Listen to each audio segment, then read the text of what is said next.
Britain's bad news. I'm Jason Horton. I'm Rebecca Lieb. And this is Ghost Town.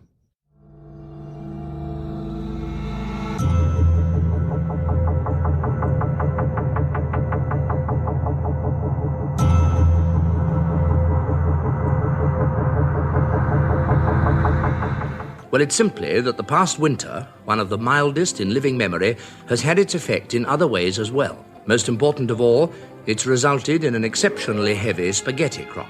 The popular BBC show Panorama broadcasted a segment on April 1st, 1957. It began with romantic Italian music playing while the camera tilted upward into the sky of a lush, rural springtime in Switzerland. Trees blossoming, laundry laid out on a balcony in the sunlight. The narrator, Richard Dimbleby, kind of a David Attenborough of the time, begins, quote, "It isn't only in Britain that spring this year has taken everyone by surprise." And it did, truly. This broadcast, as innocuous as it seemed, became one of the most famous and ridiculous hoaxes in all of BBC history. Today we're making a meal, of the BBC's spaghetti tree hoax. The segment was produced in an incredibly straightforward way, presenting a family in southern Switzerland who keeps spaghetti trees and harvests them when the tree is ready. It's in pretty grainy black and white footage. If there was no VO, you'd think it was maybe like a weeping willow tree or something. The voiceover recounts a harvesting as, quote, "an anxious time for the spaghetti farmer," and recounts a mild winter with the virtual disappearance of the spaghetti weevil. The blonde, serious Swiss family is harvesting the noodles very delicately, one by one really, and laying them down into a giant shallow basket. The BBC goes on to share footage of a traditional harvest festival and a discussion of the breeding necessary to produce the perfect spaghetti noodle length. The segment was filmed in two places, the Pasta Foods factory on London Road in Hertfordshire, England, and at a hotel in Castanola, Switzerland. Despite its journalistic tone and straightforward construction, if you watch this 2-minute and 28-second segment right now, you will totally realize it's meant to be a joke, a hoax. But this very deadpan segment on a news channel threw Great Britain for a loop.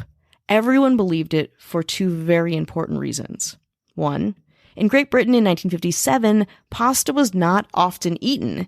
In fact, if you were eating pasta in the UK, you'd mostly find it in an aisle with all the cans of pickled vegetables and sauces as tinned spaghetti in tomato sauce.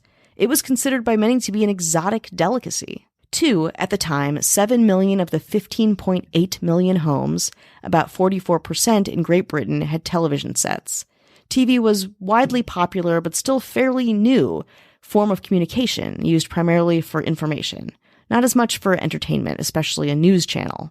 Pretty different from today, I would say. So people trusted their news sources, especially the Panorama announcer, Richard Dimbleby. A veteran broadcaster, Dimbleby was the BBC's first war correspondent and not at all known for deadpan or subversive humor. And the Spaghetti Tree segment aired, without comment, at the end of an actual, legitimate news program. So an estimated 8 million people watched the Panorama segment that April Fool's Day in 1957. The next day, literally hundreds of people phoned the BBC asking about the authenticity of the story. The BBC was shocked and definitely not prepared for all of the calls. Some caught on to the joke, but according to the BBC's Leonard Mayall, quote, "mainly the calls were requests for the BBC to settle family arguments. The husband knew that it must be true that spaghetti grew on a bush because Richard Dimbleby had said so.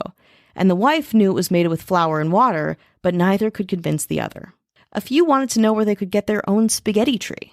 To reply to the latter question, the representatives of the British Broadcasting Network, a news source, told them to, quote, "place a sprig of spaghetti in a tin of tomato sauce and hope for the best." I love it. Let's take a break. Hi everyone, it's Elise from True Crime Cat Lawyer. That's right, I've combined my 3 favorite things into a podcast: cats, true crime, and lawyering. Every other Thursday, my co-host Winston and I bring you a new case from the Pacific Northwest.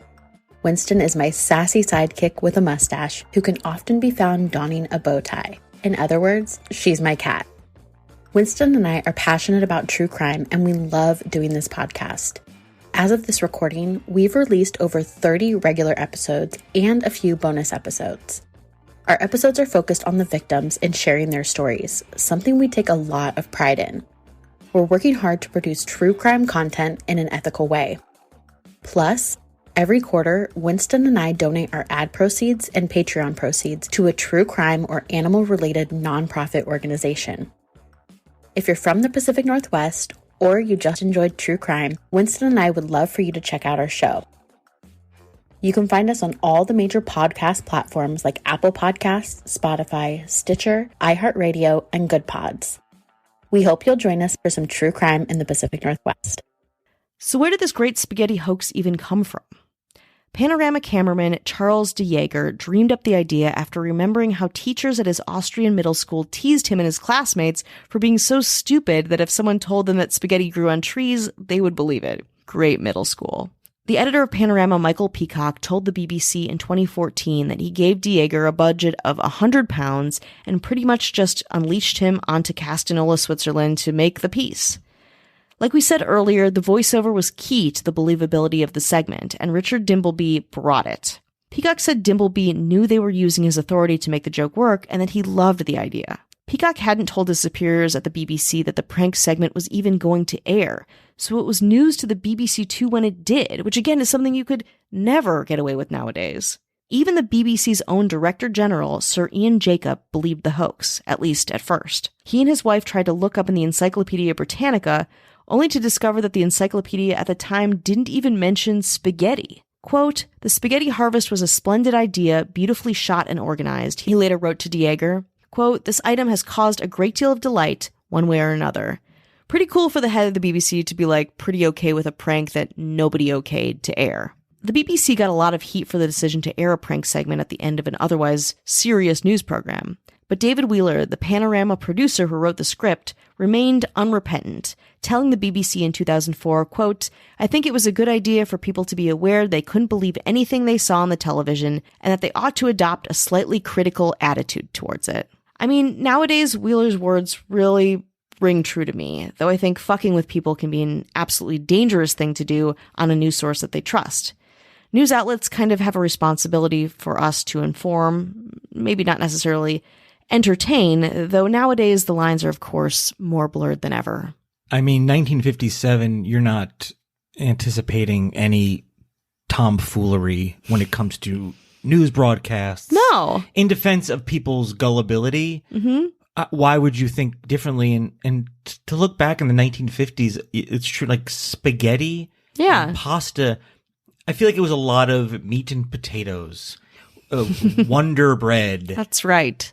And it wasn't a lot of, spaghetti and pasta, especially in the late 50s, and even in America, and I imagine in England, even less so. So it's not like they were talking about ham as a food. They were talking about spaghetti, and it's I don't know.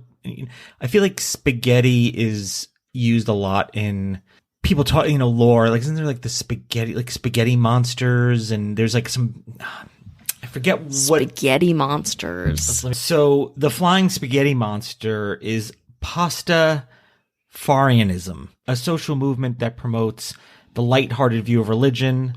And it's it's a joke. It's not real, but they use spaghetti. That's why it sounded familiar. The flying spaghetti monster. Spaghetti, for some reason, is used when talking about things like religion or things that are out there concepts. Yeah, that makes sense. Although I just learned this at my job, spaghettification is a real scientific process. When you enter a black hole, your body will stretch and spaghettify, get long and very narrow.